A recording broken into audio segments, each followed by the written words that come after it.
Welcome back to the O Show. Everything crypto and NFTs every day. Oh my God, Chainlink is pumping like crazy. Oh my. We're going to talk about that. Plus, we're going to talk about a couple other things. See, if you guys behaved, I wouldn't have to put the post-it there. But you guys don't behave. Sorry, I'm talking to TikTok. I love you guys. I appreciate you guys. But anyways, we got a lot to talk about today. I'm here. I'm glad that somebody needs me somewhere. I'm here, though. I always have dandruff. That's okay. That's because I'm a real human. I'm a real human. Anyway, so we're going to talk about Chainlink. That thing is pumping. Shout out to everybody who got into render on the Solana network, something we talked about. I didn't give you guys a price prediction on that one. We didn't really shill it either. We just kind of covered the grayscale report. We cover those when I see things that are interesting. The reason why is because I believe there's money making opportunities that way. And we talk about doing your own research. That's what I mean is like I'll drop pieces of news and I'll say, pay attention to this, go do your research, go look at the charts, whatever. So people who got into that, those of you who did it, that's okay. There's always going to be another bus in the crypto industry. I'm kind of in trouble on TikTok right now. It's weird. I don't know. We're going to talk about TikTok because I don't know what's happening with that platform. I don't know if it's going to be here much longer, though. There's no way they're going to be able to directly compete with YouTube if they go to long form content. We're going to talk about that. And the reason why is because it does spark the idea about music NFTs and decentralization of music, what that really means. Because a lot of people think they understand what that means, but they actually don't. And the people... Anyways, let's get straight into it. I hope you guys are having a good Friday, a happy day. My morning started off good, and then I just got a very agitated phone call. So I'm like, But I got to go to Costco because I have no gas in my car. I don't know how because I don't go anywhere. I'm always bored in the house, bored. So I don't go anywhere. So I don't know why I have E. I just filled it up like last week, I think. I don't know. Anyways, that's neither here nor there. Let's take a look at what's going on with crypto. I think there was an announcement with Pyth earlier. I don't know what the heck Pendle is. IMX is up 10.8%. ICP, shout out to the ICP community, 7.6%. Pyth is a Solana-based project. Again, with Solana-based project, there's an opportunity for you to make a lot of money right now. Why? Because there's so much vaporware on that chain. What do I mean by that? There's lots of meme coins on that chain, and that's okay. Just as long as you understand if you're going to dump money into a meme coin, you're probably going to get wrecked, and that's okay. I do think, but this is the thing, I do think people actually have a better opportunity to make money in crypto than they do at in Vegas or those places or at playing the lottery. That's just my personal opinion. That's not me telling you or signaling you to go over there. If y'all want a traditional financial advisor that does crypto stuff, you can head over to Dame. Link is down below. Why do I shill Dame? Well, because he's licensed and regulated to give financial advice. I'm not. And this show is for entertainment. It's always been entertainment. I've just kind of shared my journey, etc. So there's that. But yeah, he can make custom portfolios, all that type of stuff with crypto and give you financial advice. I can't do that because I'm just a mom. Anyways, that's what's going on with the crypto markets. And let's take a look at the trading view over here. And we also have a nice announcement for today as well. I'll get to you guys with that in a second. So we're going to take a look at Bitcoin's weekly chart. Actually, we didn't look at the monthly. We normally look at the monthly, but let's take a look at the monthly. Aw, look how cute. Little thingamabobber. Let's take a look at the monthly on Bitfinex. Let's take a look at the month. Okay, so this right here is Bitcoin's monthly chart, which we forgot to take a look at. And that's okay, it happens. But this is actually, this right here, this monthly candle for January is actually indecision. Why? Because you have a swing wick high all the way to 48.7. You got a swing wick low all the way to 39,000, and you really just kind of consolidated at about $42,000 pretty much the entire month. So it's kind of like, are we going up? Are we going down? What are we doing? You know, those types of things. And sometimes it's nice to take a look at the weekly. Why do we want to take a look at the weekly? Well, you can see some pretty easy things over here. Like this month here, Sunday, March 1st of 2020, we had a swing wick low all the way down to 4,100. And this is kind of when the market reversed and started pumping. So you're able to spot things a little bit easier. Sometimes it's okay to zoom out and look at larger time frames and not really focus on the daily stuff if you're not actively trading, you know, or just dollar cost averaging, doing all that. So we've stayed above the EMA 9. We haven't even touched the EMA 9 since October of 2023. So things are looking pretty healthy to me. I mean, even if we got to pull down to 37,000 here, the EMA 9, I'm still bullish. As far as market cipher on the monthly, it's looking okay. And the MACD is looking nice. So I just want to take a look at the monthly, taking a look at the weekly. We've held on to support the EMA 9. That's great. Taking a look at the daily, we're just kind of ping-ponging and ranging here between approximately $42,000 and about $44,000. So it's like it's a little bit of volatility over there, a little bit of choppy chop. So if there's somebody who likes to trade this stuff good, as far as what I'm seeing right now, taking a look over here, I think we're going to keep going sideways in this range between approximately 42 and 44,000 right now. And we obviously need to look for that breakout of about $44,000. So that's kind of what I'm seeing. It's not super, super exciting, but these little pullbacks are great. And the reason why they're great is because if you've done your due diligence on a project, if you've joined the communities, if you've asked questions, if you've consulted your trading and investing journal, like you have a trading group of people or a networking group of people, you can ask questions. And, you can buy that dip if that's what you want to do. Okay. If you need a place to consult with other people, I highly recommend you join Alpha U. Alpha U is a great place. My friends run it and they'll help you learn how to trade a little bit. So it's free. You can go ahead and do that. The link is down below. Also, too, we have a brand new partner. We have a brand new partner on this show, and I'm excited. So you all know I'm partnered with Coinbase. We got a ref link for that. So if you're in the US, take a look at Coinbase. They're kind of tried and true. That doesn't mean you should leave your coins on the exchange, and it doesn't mean that you should not read the terms of services. But you do need a place to buy crypto assets if that's what you decide to do. So we got the Coinbase link there. But for you international people and those of you who are interested in earning up to $5,125 in welcome bonuses, those of you who are degenerates and those of you who understand the risks of not doing the KYC and using a newer exchange or international, we've partnered with coincatch. So if you guys are interested, I'm dropping my link. It's going to be down below. But they're a newer exchange, so you're going to have to do your due diligence on that. And in addition to that, again, not your keys, not your coins. So don't leave crypto there. And right now they have a promotion. So basically it's a KOL special giveaway, $180 sign up rewards, a MAC deposit, and trade up to $5,300, I believe. So this is going on for the next 15 days. Oh, wait, I'm sorry. So newbies only, $180 sign up reward. So basically you get, I'm sorry, it wasn't $5,300. I apologize.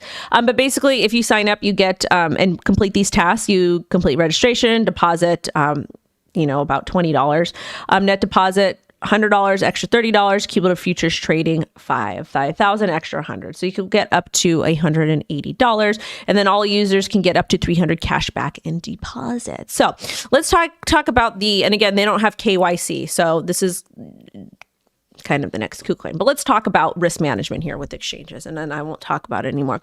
With new exchanges, you read the terms of services. You never want to leave crypto assets there. What does that mean? Well, basically, not your keys, not your coins. So what you should do if you're somebody who's actively trading, you put your disposable. This is just what I do. You can put your disposable income there, and you understand that there's risks associated with leaving it there.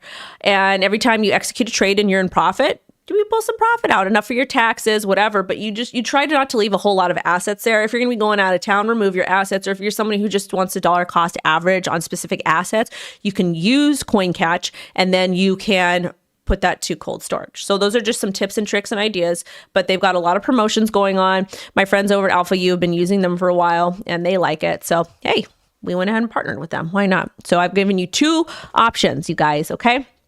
Now let's talk about Link, because Link is going hard. And again, you could trade Link on coincatch. The link is on the website, CryptoWendyO.com, or is going to be in the description of this video, and I put it in the chat. So let's talk about what's going on with Link, because I might actually have to go, because my kiddo might need me. Let's see. I actually got to check this too. Let's see. All right, we're good right now. Okay, cool. Anyways, let's talk about what is happening with Chainlink. So Chainlink hit a 22-month high today, 15% gain in the past 24 hours, and no news or updates for Chainlink. So there's no news at all. Why did it pump this much? Well, let's go ahead and take a look at the chart. Sometimes the charts can tell us. They can tell us.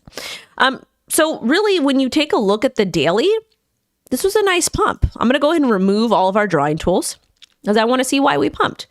Okay, we're actually going to start at the weekly. And the reason why we're going to start at the weekly, I really want to see what happened. This right here, you know what? I think, when we covered this, I should have bought this. This right here is a very bullish consolidation range here, okay? Very bullish. Sorry, wrong one. Wendy's a cuckoo person. Alrighty. Okay.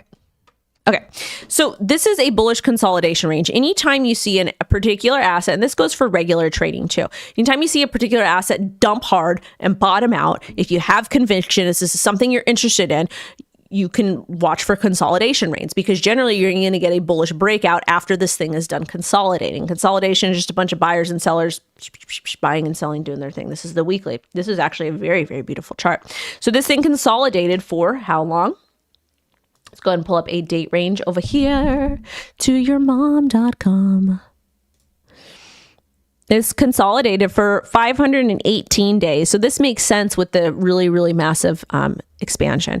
Now, taking a look at the daily, we broke out over here around $9 and we pumped all the way to about $16. Then we created another bullish consolidation range. Okay, this makes sense why this thing pumped. So basically, we broke resistance at about $16 and we broke out and are currently trading at about 18. So this makes sense. And this is why basic understanding of technical analysis is important, because this is how I do it. I like to zoom out. I like to look at the largest time frames, like monthly or weekly or daily. And then I get into the nitty gritty, like the 4 hour, maybe the 2 hour, 45 minute, whatever it is, depending on what type of trade it's going to be.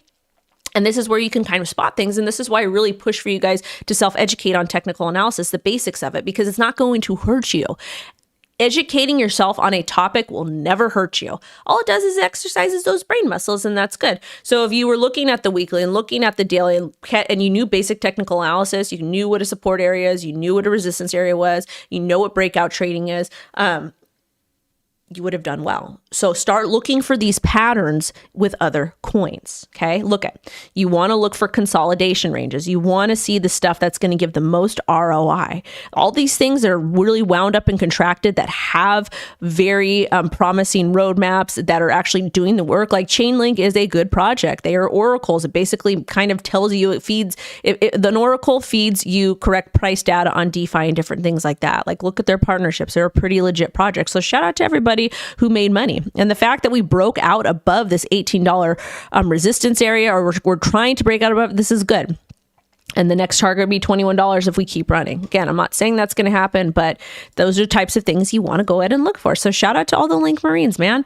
Now let's go ahead and talk about this, okay? Solana registers all-time high in monthly new addresses for January.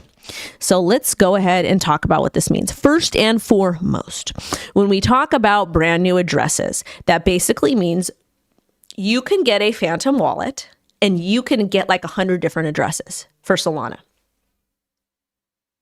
Who's at my door? But you can get like 100 different addresses. So wallet creation and address creation doesn't really mean anything. It doesn't. Same with MetaMask. Like, that doesn't mean anything. Just because you have 400,000 MetaMask transaction or, excuse me, guys. I've also been up since 3 a.m. with a really bad cough. And I'm like drinking honey all day. Basically, what this means, though, is you could create a bunch of different wallet addresses, but that doesn't mean, and you can use bots to do this too, but it doesn't mean people are actually using it. But with Solana, we are seeing a lot of activity there. So I do always like to give that disclaimer, but let's leave it a little bit more. So a massive increase in the number of new addresses on Solana were created throughout January, which makes sense because it was like meme coin season over there. The count of new addresses increased to 11.8 million, and that's an 18% rise in addresses from December count of 10 million. The last all-time high of unique addresses was May of 2022. So generally, when there's a lot of activity on a particular chain, you're going to see more wallet creation. Why do we do that? Well, me personally, I like to have different crypto addresses or different wallet addresses for different things. For example, I've got a crypto account for payroll. I have one for my degenerate stuff. I've got one for my long-term holds. I've got ones that do different things. And also, too, I like to keep clean wallets. I like to use a brand new wallet for each particular asset I'm trading sometimes, because it just keeps it easier, especially for taxes, those types of things.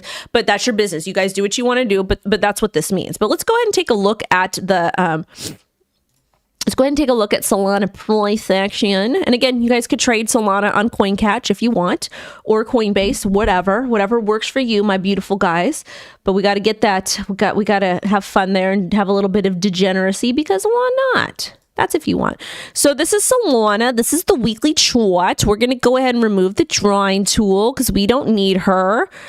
We don't need her. Let's take a look at the daily. Okay, so this is the daily on Solana. So we had a little bit of a pullback down to about, but yesterday we had a swing look low all the way past down the EMA 30 at about $92. And now we're retesting 104. So are we going to break 104? Well, market cipher looks like yes. MACD also is getting ready. It looks like she's getting ready too. But again, we're seeing a little bit of weakness here.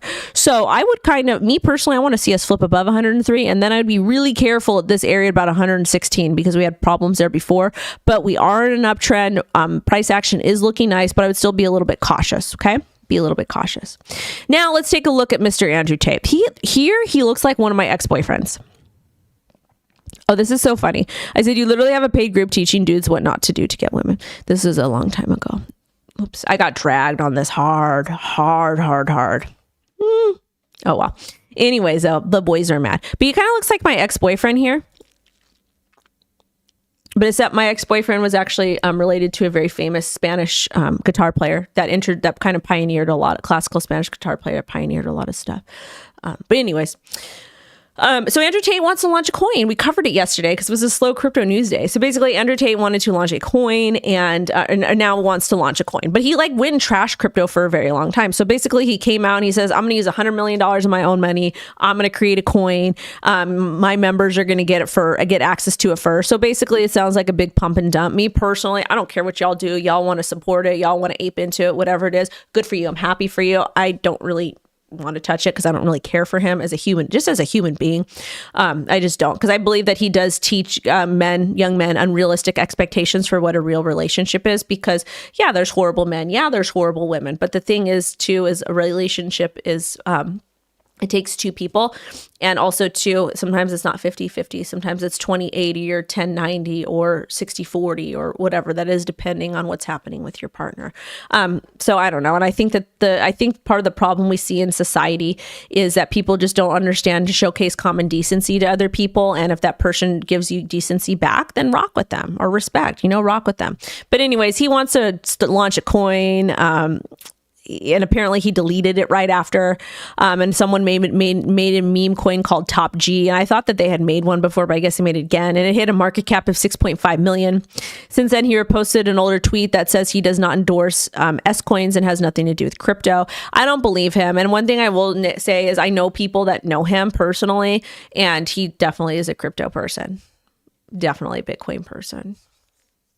People grift on the internet. It's funny, but it is what it is. Anyways, shout out to Queen. Shout out to the booty heads. I'm sorry, guys. I apologize. I've got oh my God.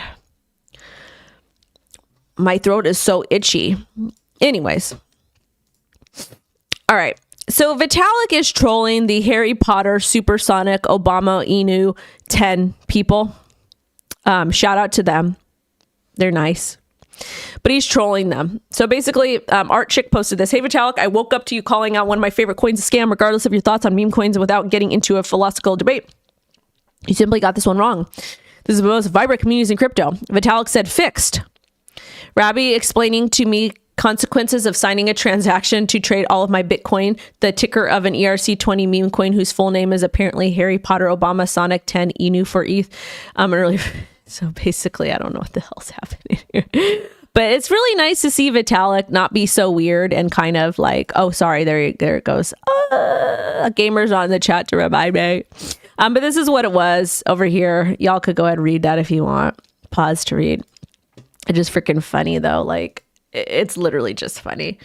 But again, he changed his mind. Vitalik was calling it a scam, but then he changed his mind. So basically he posted a blog discussing it and signing transactions and, and then, this is the thing about the ticker is Bitcoin is that, they actually do good stuff. I know one of the guys that's on it, he's actually fighting Ben, I think in the Karate Combat event, in Mexico City, which I'm pretty sure I'm going to go to, but not 100% sure. We'll kind of see, because the boys get too wild and I like to go to bed at 10, but these boys be out all night trapping. I literally will protect them though. That's the thing. But anyways, they'd have built multiple wells in Nigeria and just they've done a lot of really cool stuff. Okay.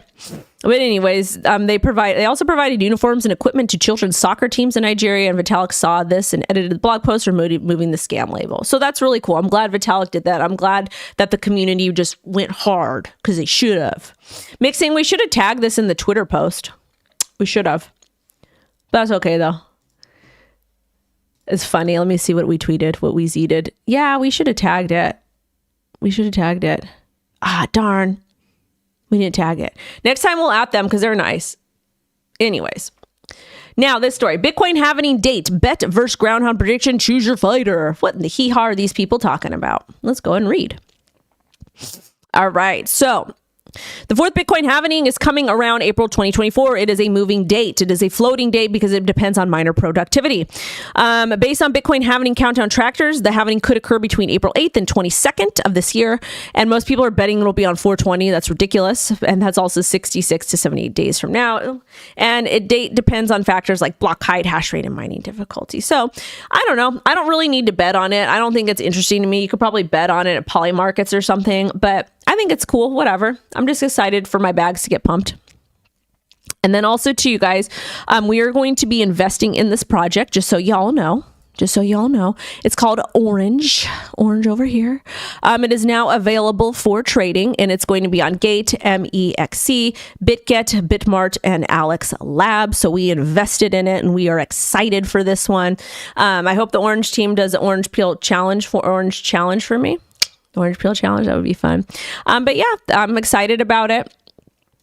So there we go. But basically, it is a DeFi ecosystem that's built on Bitcoin. They have a wallet for BRC20 stacks and ordinals, an Orange Swap, which is a DEX for Bitcoin, BRC20, the Orange Swap. I'm sorry, I got distracted because my phone is going off.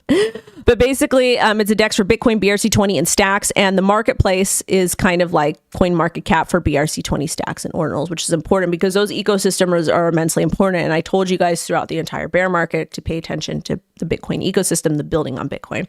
The team is Docs, which is good. And their founders and advisors are ex-Microsoft, Amazon, Oracle, and Google. And yeah, we're invested in it. So hopefully it does well. And hopefully... yeah, I'm excited about it. Super cool.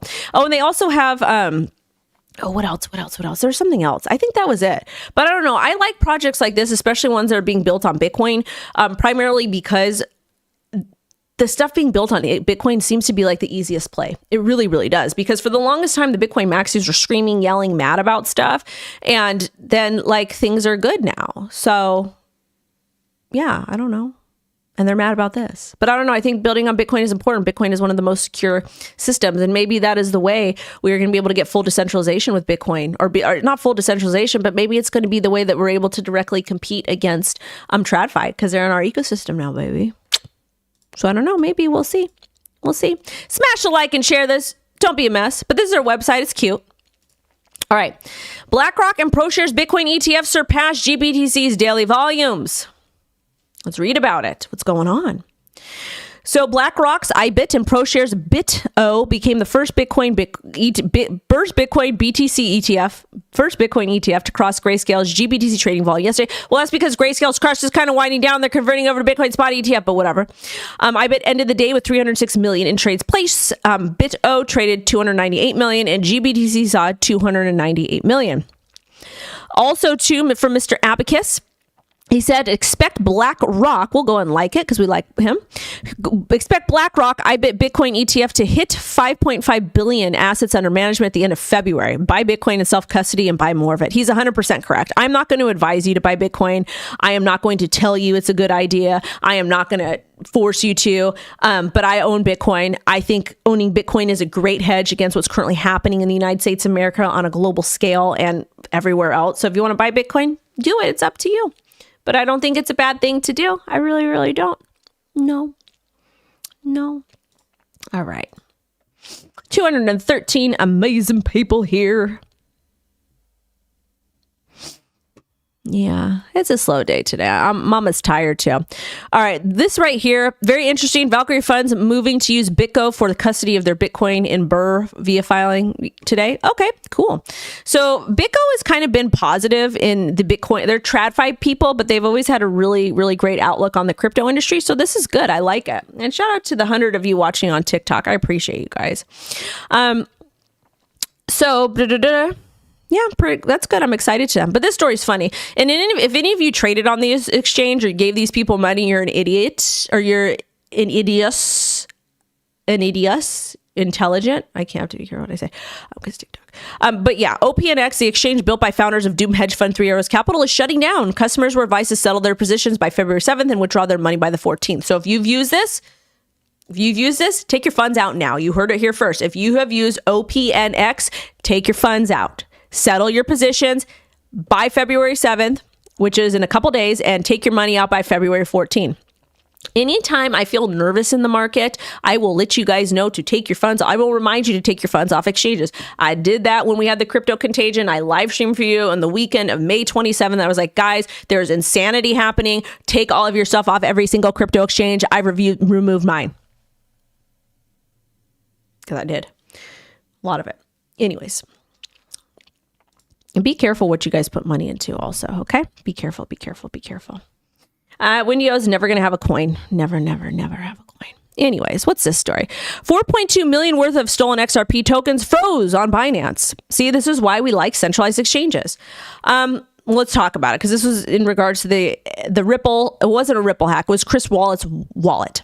So an attack was carried out on Ripple co-founder Larson's personal wallets. 113 million XRP stolen.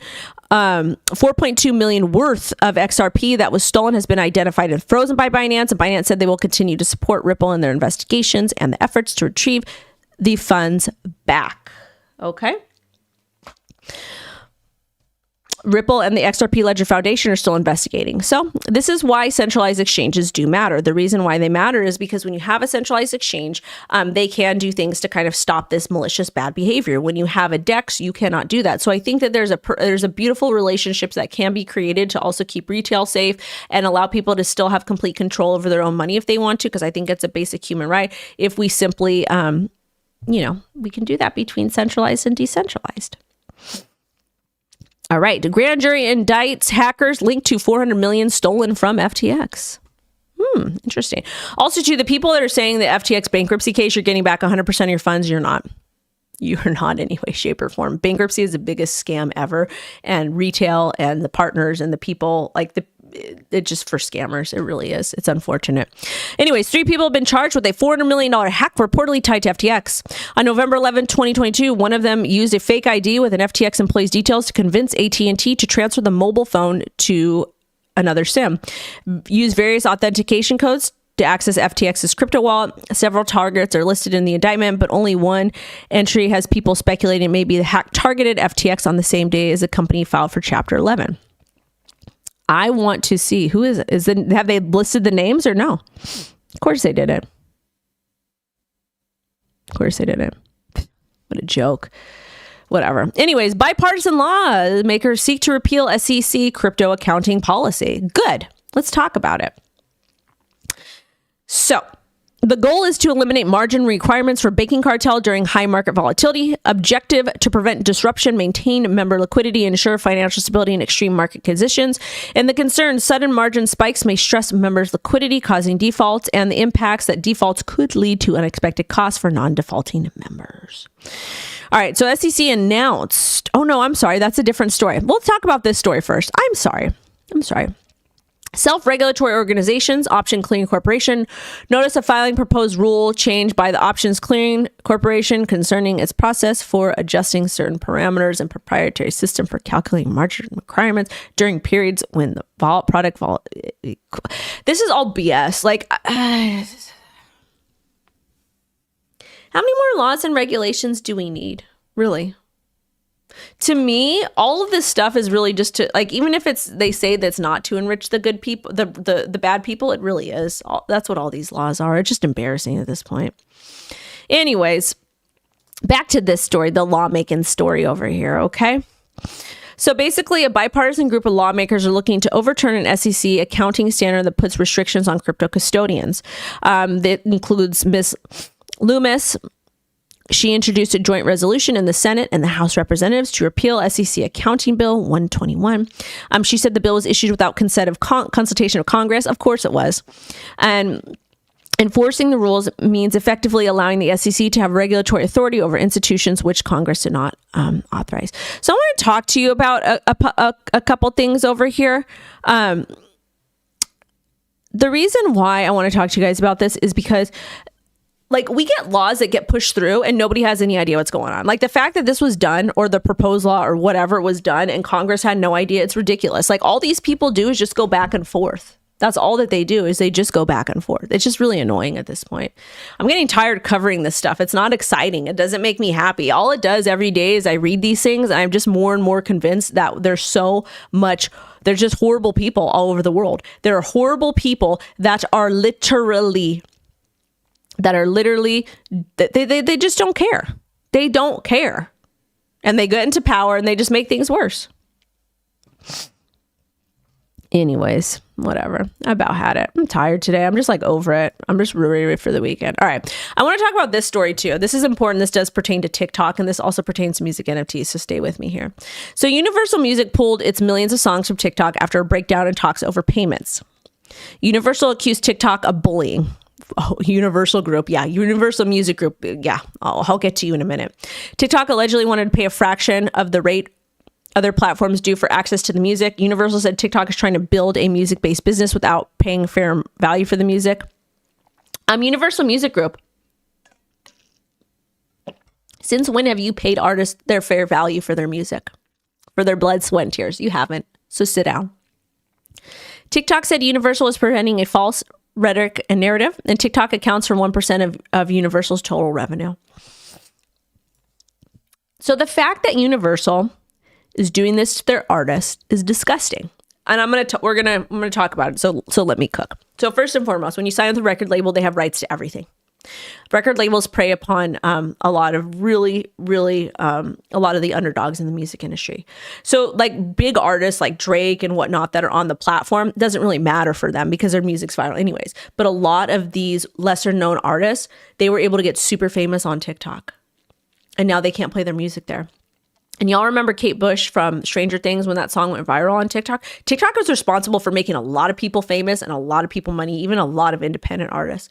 And Kate Bush, when that went viral, she was making like a couple $100,000 a month while it was viral. Because what TikTok does is, people use the music for trends, a little piece of it. And then people are like, oh God, I want to hear the whole song. I love it. They go to Spotify, they play, they get the streams, and YouTube also. So what Universal did is like, nope. You don't give us whatever we want, we're taking it away. So Universal is going to be losing 1% of their share. They want TikTok to pay more. And really, when you think about it, and yeah, I get it because you have all these predatory third parties that are in place, but at least with TikTok, you are able to get exposure. And you're essentially decentralizing the music in a way. Yes, are you getting compensated for it? Not right off the bat, but it's kind of like a marketplace that allows people to get exposed to different sounds and music, and it allows the artists to get creative and kind of do what they want with it, and then direct their art. Then they create TikTok profiles and they direct their audience to X, Y, and Z platforms for compensation. And then if they want to, they can go ahead and launch an NFT. So that's my mindset. That's how I see it. Yeah, should they be getting compensated through TikTok? 100%. Is it wrong that TikTok's not compensating them? Correct. But at the same time, there's a trade that goes there. There's a trade that's happening. That trade is you have the opportunity to go viral. And if you market yourself correctly and you know how to brand correctly, or if you're just simply talented, you are able to build an audience and then get people to come with you to other platforms.